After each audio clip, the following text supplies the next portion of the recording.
Fala aí pessoal, beleza? Boa tarde. Então, como a gente combinou, vamos fazer nossa aulinha aqui agora, nosso último tema, que é Políticas Ambientais do Brasil. E eu mandei esse PDF no grupo para vocês, para que vocês possam acompanhar lá. Então vocês acompanham aqui comigo, a gente vai fazendo a narrativa sobre tudo, deixando tudo bem explicadinho para vocês, ok? Nosso tema, Políticas Ambientais Brasileiras, a qual a gente vai falar da Agenda Ambiental do Brasil, do início lá, da primeira Lei Ambiental do Brasil até os dias de hoje, ok? Então a gente começa aí, acompanha aí comigo, pela nossa agenda ambiental no Regimento do Pau-Brasil. Bom, o Regimento do Pau-Brasil foi uma lei criada em 1605. A ideia dessa lei, que foi estabelecida lá pela metrópole, no caso nesse momento era a Espanha, porque nesse período a gente estava vivendo o momento da União Ibérica, tinha um caráter de tentar estabelecer algumas leis para poder regulamentar o uso e a exploração do pau-brasil. Então foi criado em 1605 o Regimento do Pau-Brasil, que tinha as seguintes características. Primeiro, foi a primeira lei de proteção às reservas florestais brasileiras. É importante que você entenda que não foi uma lei criada pelo Brasil, foi uma lei criada pela metrópole naquele momento, mas o objetivo desse Regimento do Pau-Brasil era você conseguir estabelecer alguns critérios para a exploração desse recurso. Uma das grandes preocupações nesse Regimento do Pau-Brasil era com os estoques. Então eu coloquei aí, ó, a ideia primária era preservar os estoques para uma exploração futura. Porque você sabe que numa atividade extrativista, se você extrai de maneira descontrolada, no futuro você pode não vir a ter esse recurso. Então o Regimento do Pau-Brasil tinha esse primeiro caráter, essa primeira finalidade. A gente tinha o intuito de preservar os estoques para um futuro, para você ter uma exploração. Um outro ponto que foi criado junto a essa lei foi uma forma adequada para você fazer o corte. Em outras palavras, você iria estabelecer uma norma, e onde essa norma iria dizer a forma correta, padronizada de como você fazer o corte da madeira, até mesmo para depois essa madeira ser utilizada da forma como a metrópole achasse interessante. E por último, uma licença para corte, ou seja, não era qualquer um que poderia fazer a exploração do pau-brasil. Era basicamente ali somente as pessoas autorizadas que tivessem essa licença que poderiam fazer a exploração desse recurso. Então esse Regimento do Pau-Brasil, eu chamo a atenção para você dar uma visualizada com carinho nesse conteúdo, porque foi nossa primeira política de proteção às reservas, né, naturais do Brasil. Então, tipo assim, vale a gente destacar porque a prova pode cobrar desse jeito. Então, quais são as finalidades do Regimento do Pau-Brasil? É você preservar para uma exploração futura, é você ter uma forma adequada, um critério para o corte, e você também ter uma licença que te permita fazer esse tipo de medida, esse tipo de atividade. Não era qualquer um que poderia fazer. Então, estabelecendo normas, estabelecendo medidas para que esse tipo de atividade extrativista pudesse acontecer. Afinal, você lembra que o pau-brasil foi a primeira atividade econômica que o Brasil teve em toda a sua história. Bom, a gente pula um pouquinho e chega no século XIX, em 1808, onde a gente tem um marco importante na nossa história, que é a chegada da família real. O que a família real ele traz para o Brasil de questão ambiental? Primeiro, ela realiza investimentos no campo cultural e no campo científico. E uma das medidas que a família real vai propor aqui no Brasil vai ser a criação do Real Horto. Perceba aí no segundo tópico. O Real Horto é como se fosse uma área onde você poderia preservar algumas espécies para poder fazer estudos e também trabalhos científicos. Em outras palavras, como está escrito aí, o Real Horto tem um papel importante na educação ambiental. A gente vai ver que o Real Horto, a partir de 1822, ele vai se transformar no Jardim Botânico, que é uma área onde você pode visualizar diferentes espécies da nossa flora aqui no país, em diferentes locais do Brasil, em diferentes cidades do Brasil, e aí você tem como fazer um estudo, fazer uma pesquisa, até mesmo utilizá-la como área de lazer. Então a família real ela começa a tentar propor essas medidas para poder visualizar uma área que cumpra o papel na educação ambiental brasileira. E aí esse Real Horto, ou a Horta Real, é criada por conta disso.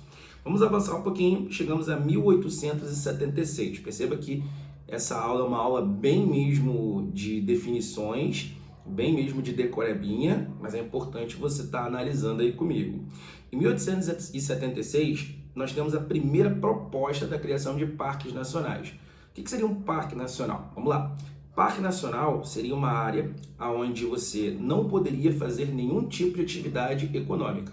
Num Parque Nacional, você só poderia utilizar os recursos de maneira indireta. Em outras palavras, você pode visitar, você pode usar como lazer, você pode usar para pesquisa, você pode utilizar para você poder entender como que é o ambiente. Mas você não pode tirar uma árvore, você não pode explorar um ouro, você não pode fazer nada que venha a ser uma prática econômica que coloque em risco essa questão ambiental desse parque. Então, o Parque Nacional é uma área de proteção, é uma área que só te permite mesmo uma interação. Tipo quando você vai fazer trilha. Você vai fazer trilha num lugar, você sabe que você não pode derrubar uma árvore, você sabe que você não pode tirar uma rocha, você sabe que você não pode fazer nenhuma atividade agrícola, você não pode fazer basicamente nada, mas você pode interagir. Então isso seria uma premissa de um parque nacional. Então um camarada chamado André Rebouças, ele vai ter uma inspiração nos parques nacionais que estavam sendo criados nos Estados Unidos nessa época, e aí ele propõe a criação de alguns parques aqui no Brasil, que são a Ilha do Bananal, o Parque do Parnaíba, em São Francisco e também no Iguaçu. Então, basicamente, ele vai tentar fazer umas propostas de tentar criar alguns parques nacionais em diferentes regiões do país. Na Ilha do Bananal, na região norte, no Parnaíba, no São Francisco, no nordeste e também no Iguaçu, na região sul do país. A grande sacada mesmo era tentar criar uma ideia onde pudesse uma área ela ser diretamente preservada. Mas como nós temos a Lei de Terras do Brasil, que dá a possibilidade de uma pessoa comprar sua própria terra, ainda era muito difícil para o governo fazer medidas para que a pessoa protegesse dentro da sua propriedade o meio ambiente. Em outras palavras, o governo ele não tinha direito de chegar e dizer para você que tinha uma terra como que você deveria explorá-la ou você deveria preservá-la. Então, por exemplo, se você tem uma propriedade sua e você quer desmatar todo o espaço natural que tem lá dentro, você poderia naquele momento, porque de certa forma a propriedade é sua. Então, todo mundo que compra a propriedade vai pouco a pouco desmatando, não é? Fazendo com que haja impactos no meio ambiente e um dia chegaria um momento onde a gente não teria mais nada. Então, a grande preocupação do governo era essa ineficácia de você atuar para poder falar para o cidadão preservar o meio ambiente, se a propriedade é dele e ele teria direitos nesse período. É por isso que em 1934, já no Brasil independente, o Brasil republicano, um Brasil nacionalista do Vargas, é criada a nossa primeira lei ambiental. Agora, é literalmente a nossa primeira lei ambiental que o Brasil cria, porque o Regimento do Pau-Brasil foi uma parada que aconteceu, mas que foi imposto pela metrópole, correto? E aí, o Brasil ele vai criar no governo Vargas o Código Florestal e o Código de Águas, basicamente colocando na lei, ok, o que se poderia ou não fazer e o que se deveria ou não preservar. Beleza.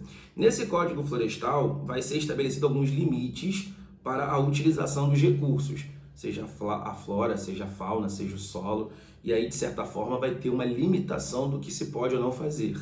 A grande sacada desse Código Florestal, olha no segundo tópico, é que ela abrange a propriedade privada, ou seja, dentro de uma propriedade privada, agora poderemos ter uma definição de reserva legal, que faz com que mesmo que você tenha uma propriedade, você seja obrigado a preservar uma porcentagem do espaço natural.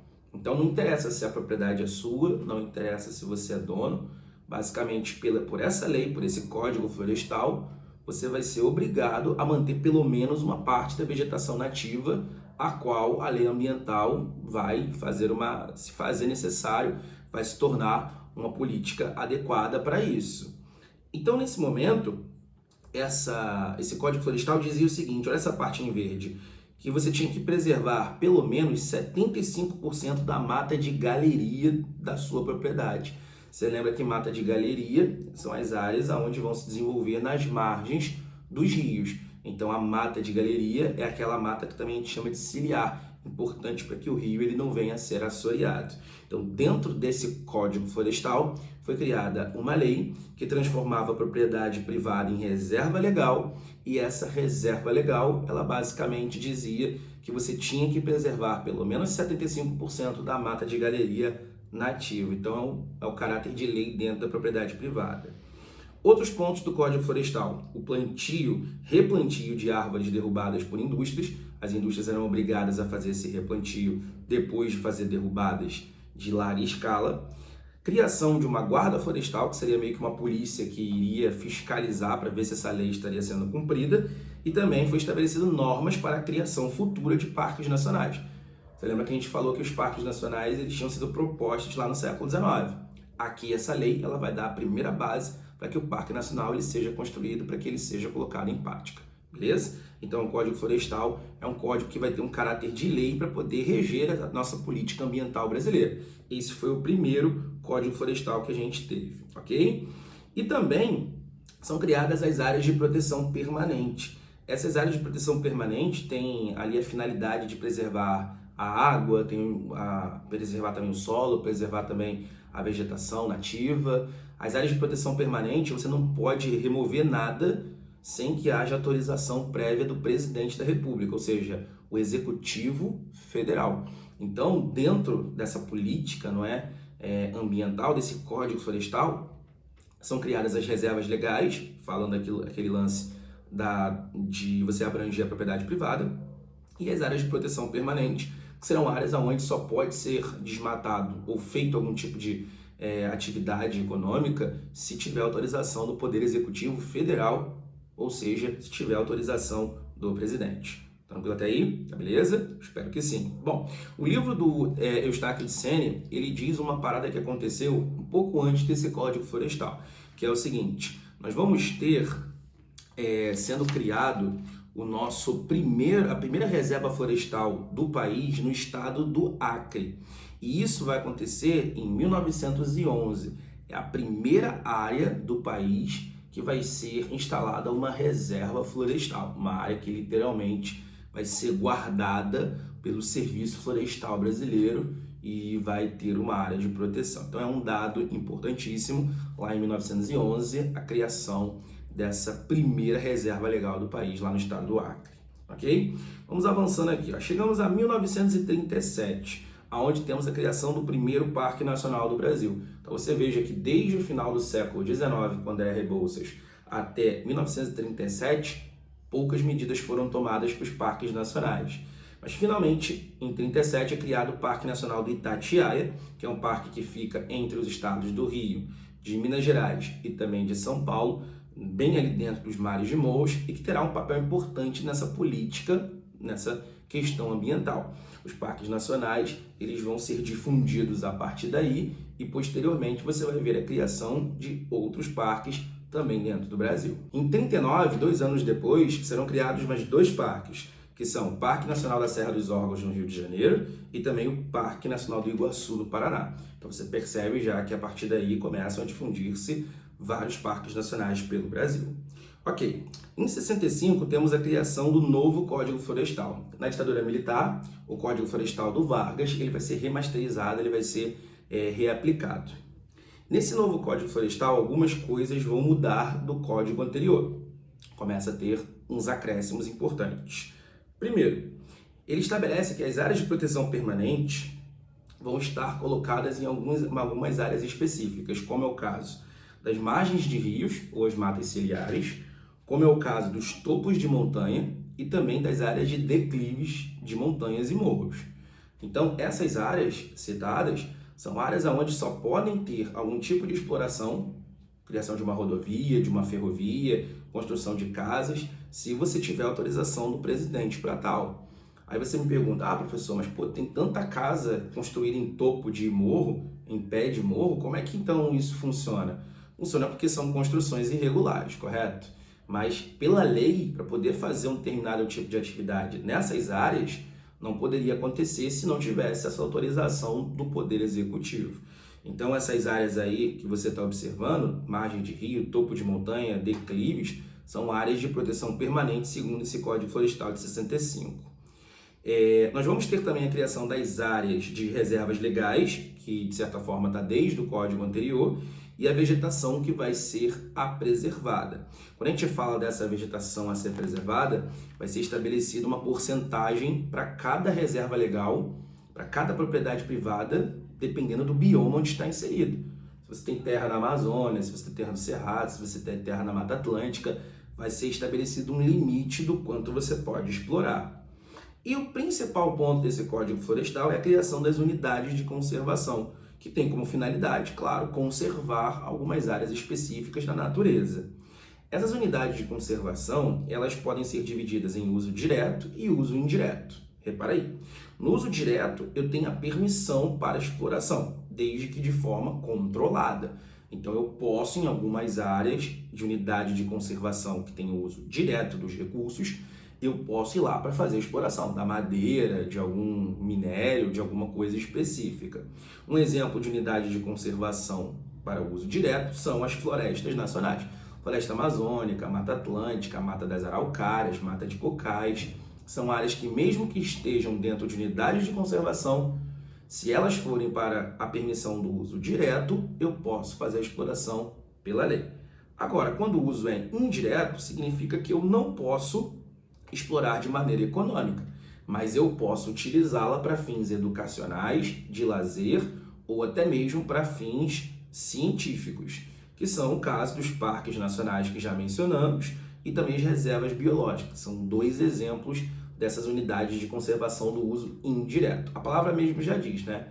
Eu posso usar o recurso de maneira indireta, eu não posso chegar lá explorando a árvore, eu não posso chegar lá destruindo tudo de maneira descontrolada, eu só posso interagir com a própria paisagem.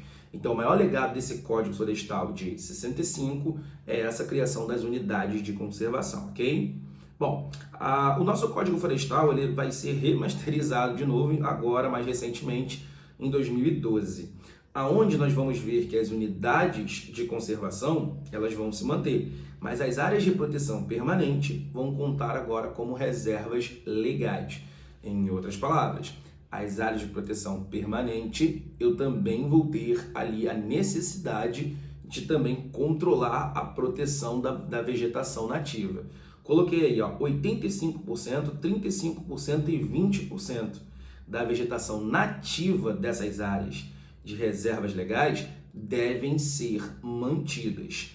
E aqui no livro do Eustáquio ele diz o seguinte, que se a propriedade estiver dentro da Amazônia, você é obrigado a manter 80% da vegetação nativa.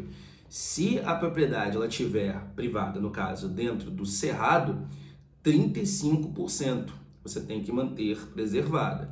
E se estiver dentro de todos os demais biomas, você tem que preservar 20% da vegetação original. Então, automaticamente, você acaba tendo uma limitação mesmo se a propriedade ela for privada. E aí dá uma porcentagem direta, mas dentro dessa política, desse Código Florestal. É basicamente um complemento dos demais. Só vem a ir um pouco mais além no sentido de dar nome aos bois de o que deve e o que não deve preservar. Beleza. Código de Águas também é mais remasterizado nesse período. A gente vai ver que no Código de Águas nós vamos ter as águas sendo tornadas, vamos dizer assim, né, águas de caráter público. Ou seja, por mais que você pague a conta de água, a água não é sua. A água pertence ao Estado e você faz o uso dela. Mas ainda mais do que isso, tornar a água um caráter público é o fato de que quem administra esse recurso é o Estado. E que a população, claro, ela vai ter que participar para poder manter esse recurso ele disponível para gerações futuras. Nesse Código de Águas, além de tornar a água um caráter público, também são criadas regras para a exploração desse recurso. Regras para o abastecimento, para irrigação, navegação e energia. Então, tipo assim, todas as bacias hidrográficas que nós temos no nosso país, a gente vê que elas têm potencial para navegação, que elas têm potencial para hidrelétricas, que ela tem potencial para irrigação. Só que aí, a partir desse Código de Águas, você vai ter uma limitação que vai dizer que você pode usar, mas temos regras a seguir. Porque até esse momento você podia utilizar da forma como você bem entendesse. Não tinha uma lei que falava que você tinha um jeito a seguir específico. Mas aqui nesse Código Florestal, automaticamente é estabelecida essa regra. E também, para indústrias e para atividades agrícolas de grande porte, é necessária a autorização do poder público para a utilização desses recursos hídricos e são automaticamente atividades que gastam muita água, muito recurso hídrico. Então, é necessário que esses setores, não é, da economia, eles tenham autorização do poder público para poder agir e utilizar esse recurso, já que vai gastar bastante desse recurso com a sua atividade. Beleza, espero que você esteja entendendo. Em 1967 é criado o IBDF, Instituto Brasileiro de Desenvolvimento Florestal. Dentre as atribuições do IBDF, a principal é a seguinte: a gestão das unidades de conservação. Então, as unidades de conservação ficariam sob a responsabilidade desse IBDF. Em 74 é criada a SEMA, Secretaria Especial do Meio Ambiente, que tinha como se fosse uma atribuição complementar ao IBDF. Esses órgãos hoje não existem mais, mas é importante mencioná-los porque eles também estão constando na bibliografia. Em 1981 é criado a Política Nacional do Meio Ambiente, que basicamente vai fazer com que cidades, estados e o governo federal se unifiquem em uma só política. O que significa isso? Significa que não adianta eu no Rio de Janeiro preservar a Mata Atlântica se no Rio Grande do Sul o camarada lá não está preservando a Mata Atlântica.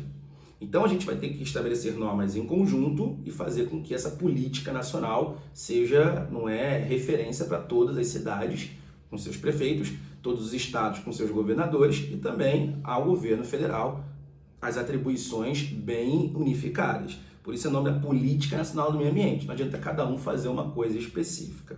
É criado o Sistema Nacional do Meio Ambiente para poder, de fato, reger todo esse cenário ambiental e o Conselho Nacional do Meio Ambiente, que tenta contar com a sociedade civil para poder participar sobre os assuntos ambientais. Até mesmo, você sabe que a sociedade ela tem um papel importantíssimo, uma vez que é ela que vai ser o ativo do meio ambiente. Então, tipo assim, se você não tiver uma participação da sociedade para poder transformar essa política do meio ambiente em uma causa importante do seu país, não adianta você botar a lei. Você precisa também conscientizar a população, ok?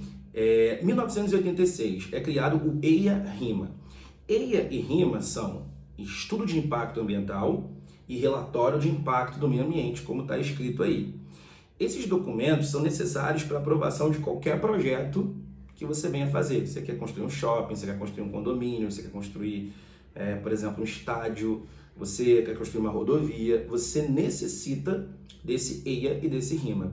No estudo de impacto ambiental, você mostra o que vai acontecer com esse empreendimento que você vai fazer. E o relatório de impacto do meio ambiente é justamente para você dizer como que você vai tentar evitar determinados tipos de consequências negativas para o meio ambiente.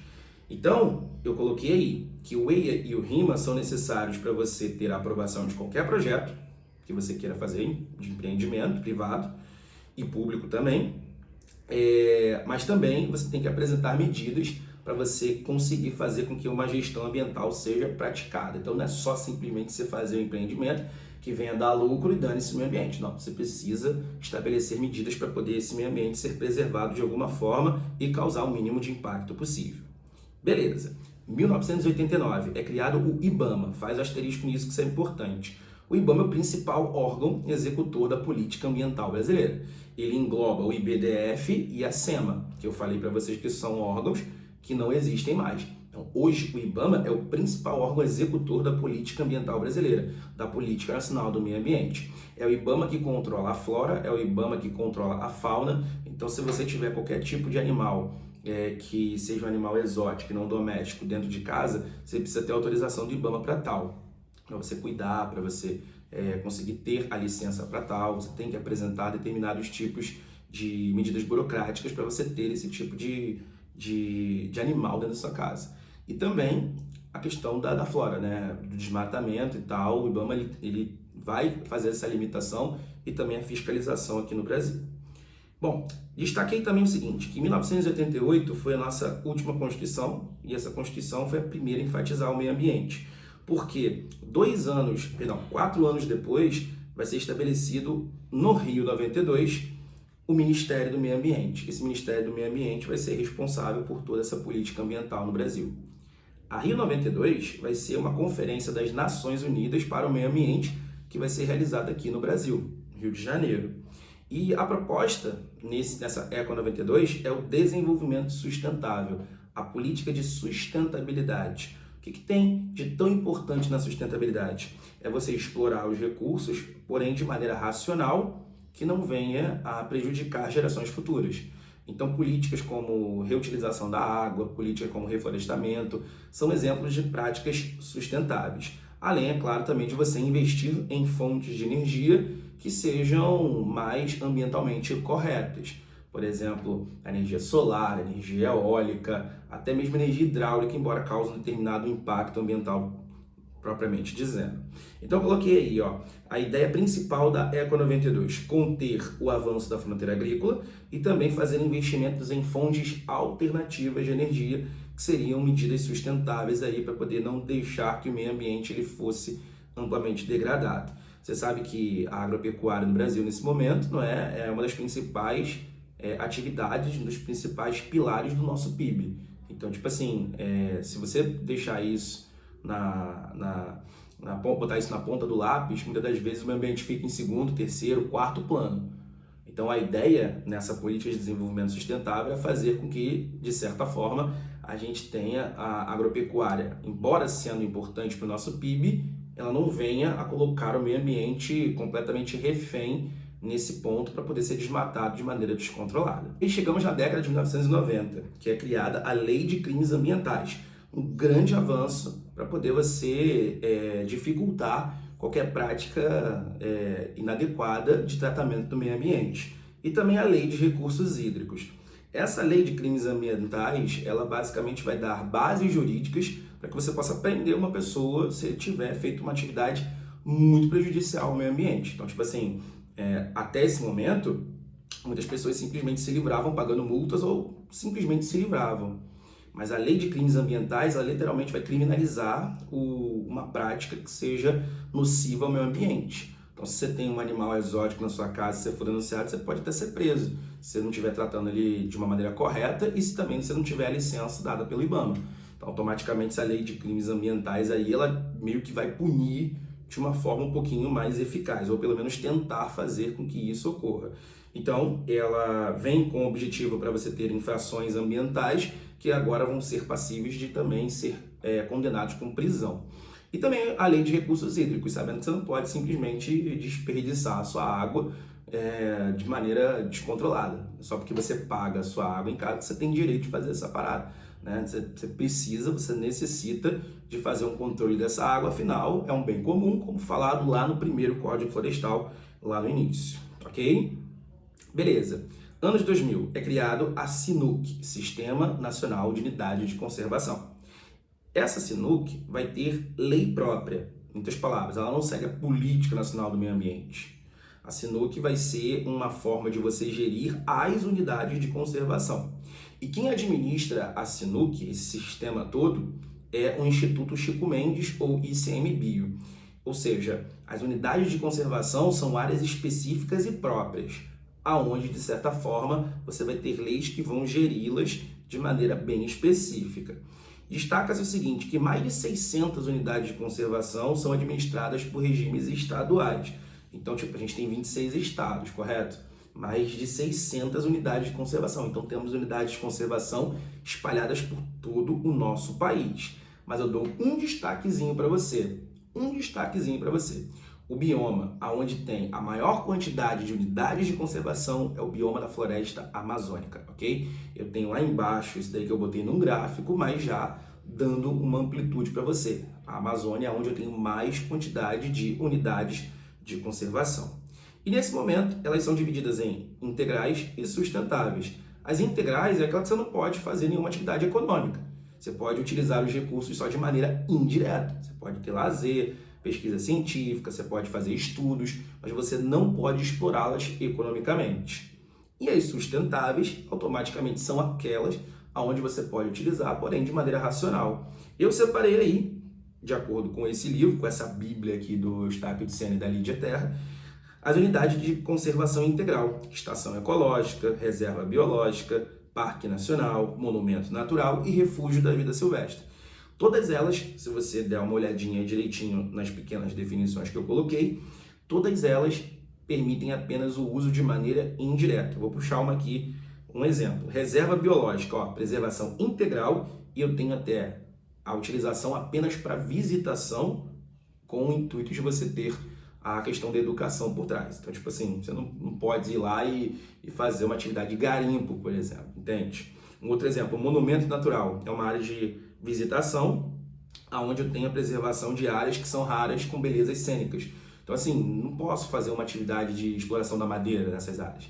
A beleza é rara, então eu não tenho de maneira constante do país. E já as sustentáveis é onde eu posso fazer uma exploração, só que de maneira bem controlada, onde não venha prejudicar essa vegetação, esse bioma no futuro. Então, eu tenho área de proteção ambiental, área de relevante interesse ecológico, que tem, tipo assim, alguns exemplos de animais ou até mesmo vegetação raras do nosso bioma, floresta nacional, que pode ser municipal ou estadual, dependendo de quem administra, reserva de fauna, desenvolvimento sustentável, reserva extrativista e reserva particular de patrimônio natural. Ok? Então, todas essas áreas aí citadas são exemplos de conservação sustentável. E as outras, conservação integral. Show de bola? Belezinha? Como eu falei no início, conteúdo bem decoradinha mesmo. E os corredores ecológicos? Os corredores ecológicos, eles são basicamente áreas de conexão entre as unidades de conservação. É onde eu vou ter essas unidades, elas se integrando. Então, ao invés de eu ter uma isolada e outra isolada, eu faço uma conexão e automaticamente eu permito que os animais circulem entre essas duas unidades de conservação. Eu coloquei aí, em garantir o intercâmbio genético e integrar as unidades de conservação é o ponto principal do corredor ecológico. Aonde tenho mais corredores ecológicos? Na Amazônia também eu tenho a maior quantidade de corredores ecológicos.